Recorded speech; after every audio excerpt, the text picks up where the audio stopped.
क्या मुझे कोई प्रोफेशनल फिजियोथेरेपिस्ट की जरूरत है या वो काम मैं स्वयं कर सकता हूँ, फिजियोथेरेपी की रिक्वायरमेंट कितने दिन तक रहेगी, दिन में उसे कितनी बार आना चाहिए, बहुत सारी भ्रांतियां होती है दोस्तों। तो ये वीडियो बनाया है फिजियोथेरेपी प्रोटोकॉल्स को डिस्कस करने के लिए, जिसमें हम हमारे प्रोटोकॉल्स डिस्कस करेंगे जो काफी कॉमन है, बाकी डॉक्टर से मैच करते हैं। हो सकता है आपका डॉक्टर आपको कुछ अलग सलाह दे तो उसे जरूर फॉलो करें, और किसी भी शंका के लिए आप हमसे डायरेक्टली बात कर सकते हैं। नंबर आपके साथ शेयर कर दिया जाएगा। नमस्कार मित्रों, मैं doctor Dilip Mehta, director C60 degree knee clinic and senior consultant Shefali hospital. बात कर रहे हैं नी रिप्लेसमेंट सर्जरी की या जॉइंट रिप्लेसमेंट सर्जरी की। जॉइंट रिप्लेसमेंट सर्जरी के बाद क्या फिजियोथेरेपी एडवाइसेस दी जाती हैं, क्या उन्हें किस प्रकार से फॉलो किया जाता है। तो अमूमन सेकंड डे ऑफ सर्जरी, जैसे मान लीजिए आज मॉर्निंग में आपको ऑपरेशन हुआ है और सेकंड डे से नॉर्मली फिजियोथेरेपिस्ट आपकी बेड साइड सिटिंग करा देता है, मतलब ऑपरेशन के अगले दिन आपको बिठा दिया जाता है। शुरू के 20-25 मिनट आधा घंटा आप बैठ के देखते हैं। कुछ लोगों को इसमें चक्कर वॉमिटिंग की प्रॉब्लम होती है बिकॉज आपका बीपी सडनली फॉल होता है, तो हम ये चीज ग्रेजुअली करते हैं। लिक्विड्स का इंटेक आपको जरूर बढ़ा देना चाहिए बिकॉज इससे आपका बीपी मेंटेन रहे। कुछ समय बैठने के बाद आपको घुटनों का, पांव का हलन चलन कराया जाता है, पांव को नीचे छोड़ दिया जाता है, जिसे हम बेसिक बेड साइड सिटिंग कहते हैं। बेड साइड सिटिंग के बाद अगर आप कंफर्टेबल हैं तो फिजियोथेरेपिस्ट आपको आपके रूम के अंदर वॉक कराना शुरू कर देते हैं, जिसे हम वॉकिंग कहते हैं। अब ये वॉकिंग एक वॉकर की मदद से या स्टिक की मदद से होगी, डिपेंडिंग अपॉन आपकी मसल पावर कैसी है। वॉकिंग के दौरान या तो कुछ डॉक्टर ब्रेसिस को यूज करते हैं, कुछ डॉक्टर ब्रेसिस को यूज नहीं करते हैं। ये आपके खुद के सर्जन के कॉन्फिडेंस के ऊपर है, आपके खुद के लिगामेंट्स की इंटीग्रिटी के ऊपर है। जरूरी नहीं कि मैं एक पेशेंट को ब्रेस लगा रहा हूं तो मेरा दूसरा पेशेंट भी ब्रेस के साथ चले। तो बहुत अलग अलग चीजों से आपकी रिकवरी के ऊपर ये क्वेश्चन निर्भर करता है कि क्या ब्रेसिस अनिवार्य है। कुछ लोगों में अनिवार्य होते हैं, कुछ लोगों में अनिवार्य नहीं होते हैं, ये आपके बेसिक लिगामेंट के ऊपर डिपेंड करता है। सो नॉर्मली ब्रेसिस के साथ आपको वॉक कराना शुरू कर देते हैं और रूम के अंदर आप इजीली वॉक कर रहे हैं। इवनिंग तक हम ये इंकरेज करते हैं कि आप और ज्यादा वॉक करें। सेकंड डे ऑपरेशन के अगले दिन नॉर्मली आपकी वॉशरूम ट्रेनिंग करी जाती है, मतलब आपको गाइडेंस दी जाती है कि आपको चल के वॉशरूम कैसे जाना है, आपको कमोड पे बैठना कैसे है, उठना कैसे है, इन चीजों का ध्यान रखना है, जिसके साथ आपका सेल्फ कॉन्फिडेंस बढ़े और आप इंडिपेंडेंट हो। फोर्थ डे यानी कि ऑपरेशन से चौथे दिन के आसपास हम मोस्टली पेशेंट्स को डिस्चार्ज करने की तैयारी करते हैं। फोर्थ डे के अंदर आपको अनसपोर्टेड वॉकिंग या हाथ पकड़ के वॉकिंग या वॉकर के साथ वॉकिंग, डिपेंड करता है आपकी स्ट्रेंथ के ऊपर, वो कराई जाती है। हम 1-2 घंटे पे वॉकिंग को इंकरेज करते हैं और उसके बाद होता है स्टेयर क्लाइंबिंग। जैसे बहुत सारे ऐसे पेशेंट्स हैं जिनके घर में 1-2 सीढ़ियां होती हैं या 5-6 सीढ़ियां होती हैं, तो उन्हें हम स्टेयर क्लाइंबिंग जरूर करा के भेजते हैं। सीढ़ियों पे सपोर्ट के साथ ऊपर चढ़ना, सीढ़ियों पे सपोर्ट के साथ नीचे आना, जिससे उन्हें एक सेल्फ कॉन्फिडेंस रहे कि वे स्वयं सीढ़ियां चढ़ सकते हैं, उतर सकते हैं। नॉर्मली इसके बाद आपको डिस्चार्ज कर दिया जाता है और डिस्चार्ज के बाद एक डेडिकेटेड फिजियोथेरेपिस्ट आपको दिया जाता है।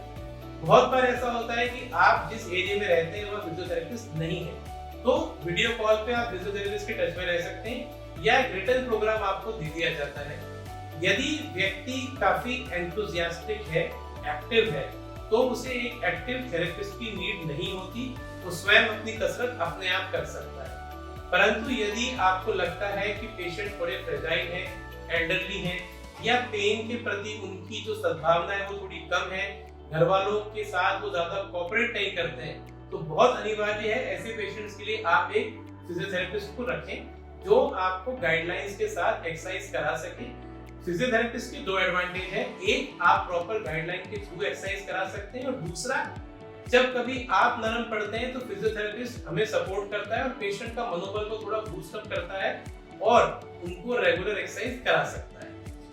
फर्स्ट वीक के अंदर नॉर्मली आपको घर के अंदर वॉक कराया जाता है, आपकी वॉकिंग को इंकरेज कराया जाता है और मसल स्ट्रेंथनिंग एक्सरसाइजेस कराई जाती है। मसल स्ट्रेंथनिंग एक्सरसाइजेस के अंदर आपका फिजियोथेरेपिस्ट या तो वेट्स की मदद से, एंकल वेट्स की मदद से लेग एक्सटेंशन कराएगा, प्रोन लेग कर्ल कराएगा, आपके हिप जॉइंट की स्टेबिलिटी वाली एक्सरसाइजेस को बढ़ाएगा। और उसके साथ बहुत लोग ऐसे हैं जिनको कमर की प्रॉब्लम भी होती है, तो उनके साथ हम बैक फ्लेक्शन एक्सरसाइजेस और बैक एक्सटेंशन एक्सरसाइजेस के ऊपर भी फोकस करते हैं। तो यदि आपको ऑपरेशन के बाद पाँव में कोई नमनेस, झंझनाहट या आपको लगे कि हिप से लेके थाइस तक तरंगे चलती हैं, तो थेरेपिस्ट को बताएं, जिससे वो आपको बैक सर्जरी यानी कि बैक फिजियोथेरेपी प्रोटोकॉल्स भी समझा दिया करें। मोस्टली 7 से 10 दिन में आप इतने एक्टिव हो जाते हैं कि आपकी रेंज यानी कि घुटने की मूवमेंट 90 से 100 डिग्री के आसपास आने लग जाती है। आप दिन में 3-4 घंटे आराम से खड़े रह सकते हैं और थेरेपी कर सकते हैं। बहुत बार ऐसा होता है कि 10 से 12 दिन के बाद पेशेंट्स ये कहते हैं कि हमें फिजियोथेरेपिस्ट की जरूरत अब दिन में 2 बार नहीं है या डेली नहीं है। तो ऐसे लोगों को हम सलाह देते हैं कि आप अपनी एक्सरसाइज स्वयं करें और फिजियोथेरेपिस्ट को आप ऑल्टरनेट डे या वीक में 2 या 3 बार जरूर बुलाएं, जिससे वो आपकी प्रोग्रेस को चेक करता रहे। एक बहुत कॉमन क्वेश्चन लोगों का आता है कि मैं ड्राइविंग कब से शुरू कर सकता हूँ। तो मित्रों, नॉर्मली अगर आपके पास एक ऑटोमेटिक कार है तो उसको आप फ्यूचर निकलने के बाद यानी 15 दिन के बाद इजीली ड्राइविंग शुरू कर सकते हैं। और यदि आपके पास मैनुअल व्हीकल है और आपकी पैरों में स्ट्रेंथ अच्छी है तो भी आप 2 वीक के ऊपर ड्राइविंग स्टार्ट कर सकते हैं। कुछ लोग 2 व्हीलर ड्राइविंग के बारे में कुछ भ्रांतियां रखते हैं। तो अगर आपके पास सेल्फ स्टार्टिंग 2 व्हीलर है जिसमें गियर नहीं है, उनको कम से कम 2 से 3 वीक के बाद ड्राइव करना शुरू कर देना चाहिए। और अगर आप किक वाली कोई भी मोटरसाइकिल यूज करते हैं तो उसे कम से कम 6 से 8 हफ्ते बाद आपको स्टार्ट करना चाहिए, बिकॉज हमारे अंदर की जो सॉफ्ट टिश्यूज हैं वो हीलिंग में इतना समय लेते हैं। एक बहुत इंपॉर्टेंट चीज है साइकिलिंग। तो अगर आपके घर में एक्सरसाइज साइकिल है उसे आप पहले वीक के बाद शुरू कर सकते हैं।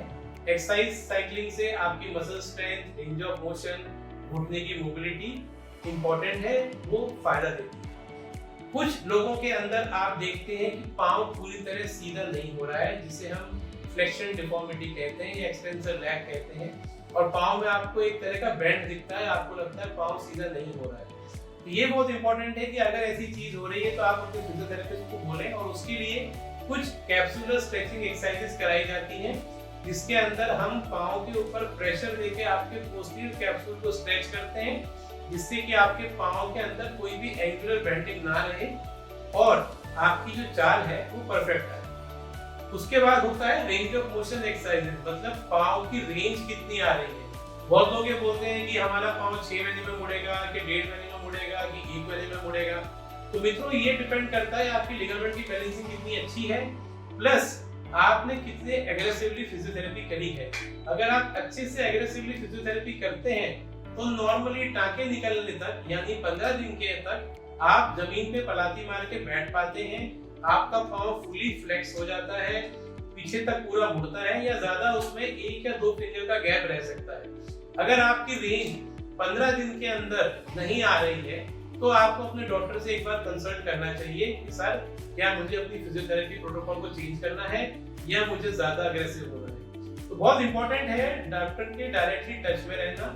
कुछ प्रॉब्लम्स आती हैं पेशेंट्स को, जो आउटरीच के पेशेंट्स होते हैं, पेरिफेरी के पेशेंट्स होते हैं, जो मिलने नहीं आ पाते हैं। तो बहुत जरूरी है कि या तो आप अपनी वीडियोस बनाएं, अपनी फोटोज बनाएं, अपने डॉक्टर को व्हाट्सएप करें और उनसे पूछें कि क्या आपकी प्रोग्रेस सही चल रही है कि नहीं चल रही है।